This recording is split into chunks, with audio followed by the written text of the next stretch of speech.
Viacom सत्याग्रह, इसके 100 साल पूरे हो गए हैं। 30 मार्च 1924 में ये प्रोटेस्ट शुरू हुआ था उस समय की त्रावणकोर रियासत में। मंदिर में प्रवेश के लिए था। उस समय के भारत में कास्ट डिस्क्रिमिनेशन देखने मिलता था। लोअर कास्ट को टेंपल में प्रवेश करने नहीं दिया जाता था। लेकिन इन्हीं कास्ट में से एक था एज़ावास कास्ट के लोग एजुकेटेड हो गए थे। कुछ कन्वर्ट हो गए क्रिश्चियनिटी में इसी डिस्क्रिमिनेशन के कारण, और कुछ मंदिर में प्रवेश की मांग करने लगे।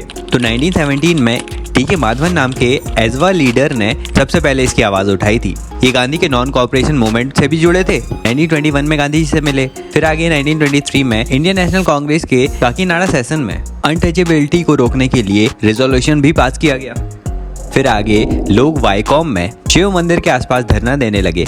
उनकी मांग थी मंदिर के साथ साथ उनके मंदिर के आसपास जो 4 रोड हैं उन्हें भी अवर्नाश के लिए खोल दिया जाना चाहिए। उस समय त्रावणकोर के महाराजा ने लोगों को गिरफ्तार भी किया, लेकिन 1924 में उनकी मृत्यु के बाद रानी सेतु लक्ष्मीबाई ने प्रिजनर्स को रिलीज कर दिया और मंदिर के आसपास की 3 रोड्स अवर्नाश के लिए भी खोल दी गई, लेकिन एक रोड रिजर्व रखी गई थी ब्राह्मण्स के लिए। मार्च 1925 में हुआ ये।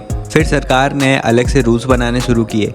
आगे 23 नवंबर 1925 में वाईकॉम सत्याग्रह समाप्त हुआ। फिर आगे चलकर फाइनली नवंबर 1936 में महाराजा ऑफ त्रावणकोर ने एक historical temple entry proclamation sign किया, जिसमें मंदिरों में प्रवेश दिया जाने लगा सभी कास्ट के व्यक्तियों को। इस वाईकॉम सत्याग्रह ने एक पॉलिटिकल इशू के रूप में अनटचेबिलिटी, अनअप्रोचेबिलिटी, अनसीएबिलिटी को लोगों के सामने रखा। ये शांतिपूर्ण अहिंसक मूवमेंट था, इसीलिए सक्सेसफुल भी रहा। तो ये था वाईकॉम सत्याग्रह। इसी तरह के इन्फॉर्मेटिव वीडियोस देखते रहने के लिए please subscribe this channel. Thank you so much for listening.